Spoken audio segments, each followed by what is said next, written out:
Upstate Medical University in Syracuse, New York, invites you to be the informed patient with the podcast that features experts from Central New York's only academic medical center. I'm your host, Amber Smith. Upstate Medical University is partnering with the SUNY College of Optometry in New York City to offer the Doctor of Optometry degree in Syracuse to help provide new optometrists to replace those who will be retiring in the coming years. Here to tell us about the program is Dr. Sarah Gleason. She's the Doctor of Optometry and the Program Director. Welcome to the Informed Patient, Dr. Gleason. Thank you so much for having me, Amber. Before we get into the particulars of the new program, let me ask you to please explain the difference between optometry and ophthalmology. Yes, of course. This is a question we get all the time, so I'm happy to provide some clarification. So optometry is a profession where we really are the primary eye care providers for any eye-related conditions. So this can relate to any vision-related conditions, so needing glasses or contact lenses. It also can relate to the identification and management of ocular diseases. So we do a lot of coordinated care with diabetes and diabetic patients. Management of things like glaucoma, identification of cataracts. And we also can engage with more specialty care. So some services such as low vision, vision rehabilitation, specialty contact lenses, dry eye management, myopia management. So the list goes on and on. So I like to think of us as, the front line, kind of analogous to a primary care provider, and then we can make referrals as appropriate. Ophthalmology, on the other hand, I like to think of as more tertiary eye care. So these are the providers that you will see if you need cataract surgery, if you have a retinal complication such as a retinal detachment and need surgery to correct that, anything with the lids that might require intervention, any type of surgery for eye turns, and any more intensive treatments such as laser therapies or some more intensive medical therapies as well. What is an eye turn? So an eye turn, the technical language for this is strabismus. So this might be where one of the eyes is pointing not straight ahead. You might notice that one eye is looking at you, the other eye might be looking out or looking in. So this is a condition that we commonly identify in children, although adults can have this condition as well. And occasionally surgery can be recommended for intervention. And so when this is the recommendation, an ophthalmologist is the one who performs the surgery for that strabismus or that eye turn. Now, how does the training differ between optometry and ophthalmology? The training is quite different. So both require an undergraduate degree.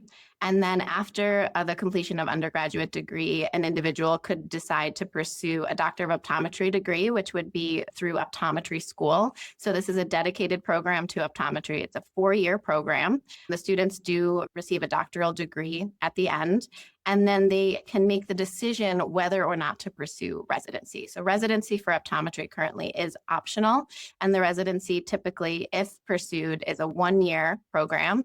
And this allows the optometrist to specialize further in one of those areas that I mentioned previously, or just receive an additional year of training to better set them up to practice in settings such as hospitals, academic medical centers, academia, things like that. Or the optometrist can become licensed and start seeing patients directly after optometry school after that 4-year doctoral program. Ophthalmologists, on the other hand, after completing their undergraduate degree, they pursue medical school. So they receive a medical degree, and then they pursue an ophthalmology residency at the completion of their 4-year medical school training. That residency is typically 4 years, and then they could also pursue a fellowship after that. So the training for ophthalmology is a bit of a longer road, more general at first, and then becomes more and more specialized as you go, whereas optometric training can be a little bit more targeted, a little bit shorter, and still allow for that specialization at the end. Well, let's talk a little bit about what the career of optometry could be like for someone. How does an optometrist expect to spend their workday generally? So that's a tough question because there's a lot of different options for practice for optometrists. So it might really vary depending on the practice setting that an optometrist chooses to pursue. Optometrists could enter private practice where they could be in solo practice or a small group practice where they're seeing, comprehensive eye exams and managing a variety of different conditions that come in along the way. They also could join a group practice where they're under the same roof as ophthalmology and perhaps some other medical specialties as well in those interdisciplinary settings. And that might be more specialized care. Optometrists can also practice in a hospital setting, which might require even more collaboration with these other health professions. Optometrists can pursue academia so they can teach and engage in clinical training with students. And some optometrists actually are not engaging in patient care and they're working in industry. So there's a lot of different options. The career offers a really varied path, and optometrists can choose whatever path they decide and can always change mid-career as well to find the path that best suits their needs at the time. What would be a ballpark starting salary range? There's a big range, as with most professions. What we tell our students in our Career Development Center is to expect around $140,000 starting, but some areas will pay a little bit less, and some students are making a lot more than that in their first year out, just depending on the practice modality and the practice location. Well, let me ask you, since routine eye exams, if they're in clinical practice, that's going to be a big part of their day. What's involved in a routine eye Yeah. exam? So it's funny you mentioned the word routine, because when I'm working with my students, I actually say there's no such thing as a routine eye exam. I actually like to use the term comprehensive.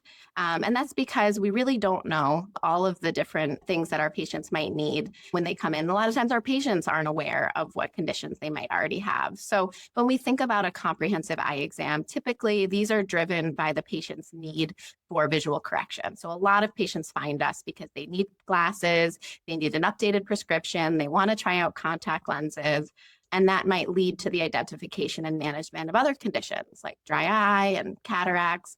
But we also see patients for ocular health. And so a comprehensive eye exam constitutes both of assessing a patient for their visual needs and also assessing a patient's ocular health.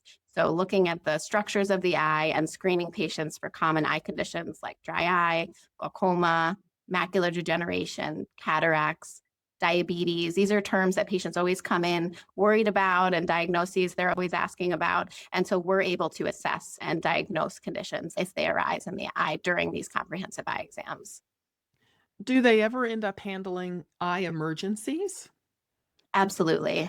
Optometrists are actually a great starting point if an eye emergency is encountered by a patient. A lot of times patients will seek care in emergency rooms or urgent cares, and these are wonderful settings for most emergencies. But I typically tell patients if it's specific to the eye, try to seek care with an eye care provider.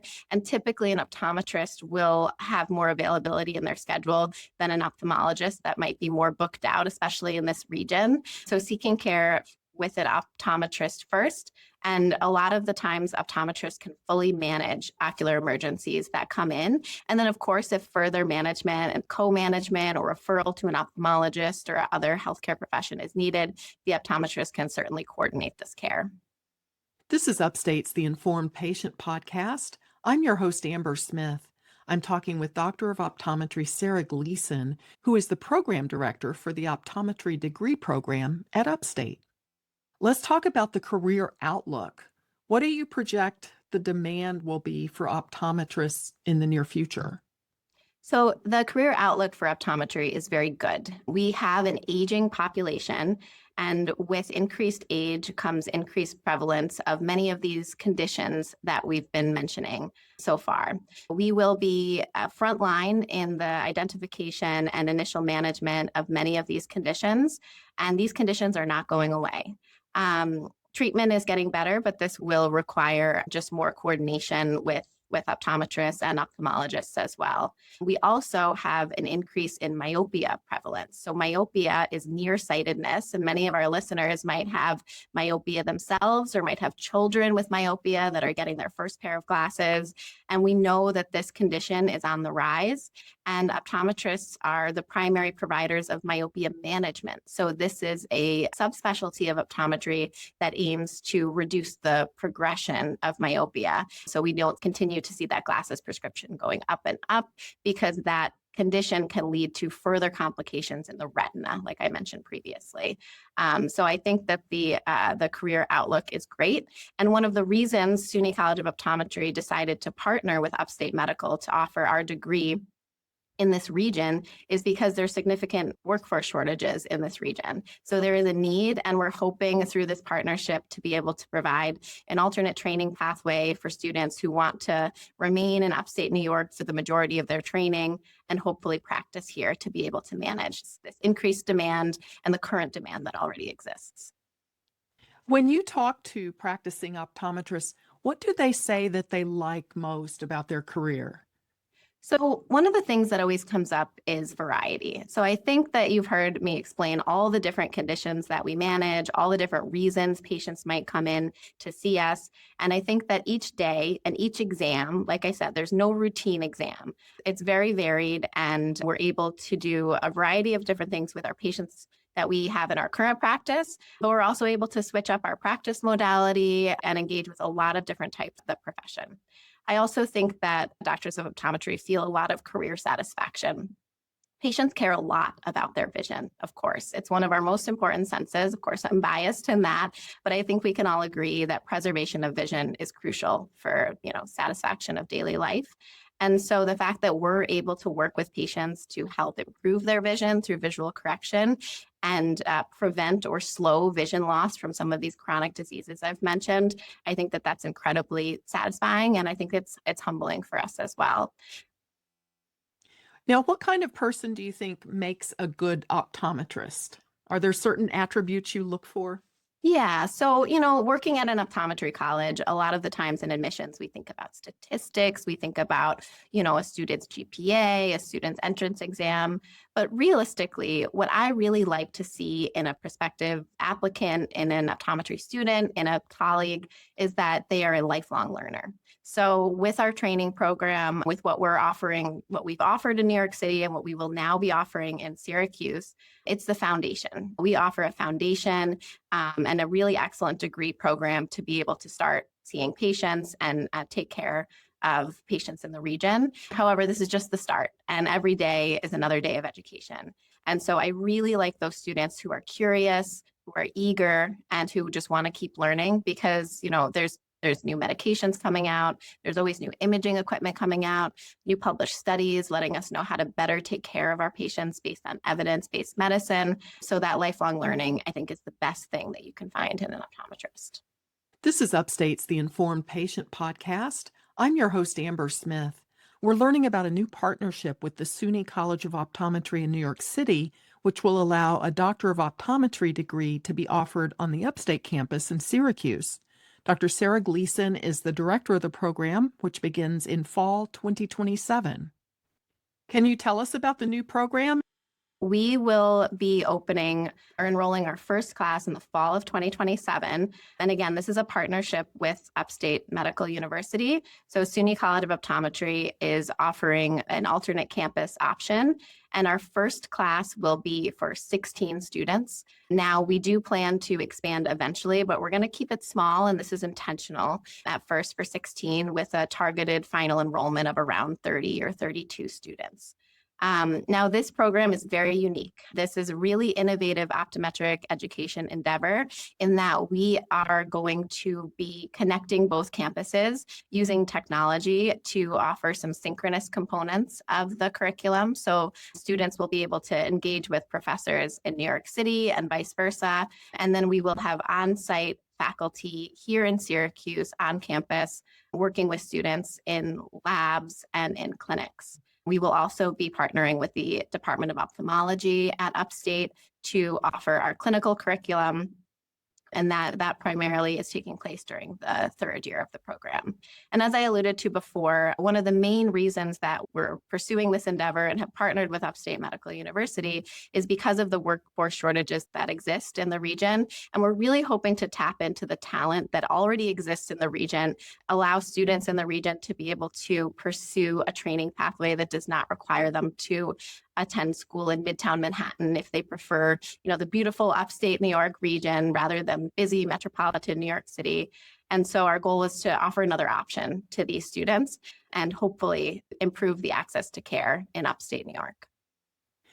What can you tell us about some of the courses? It sounds like it's going to be all focused on the eye, but how do you teach over 4 years? What are some of the courses that the students can look forward to?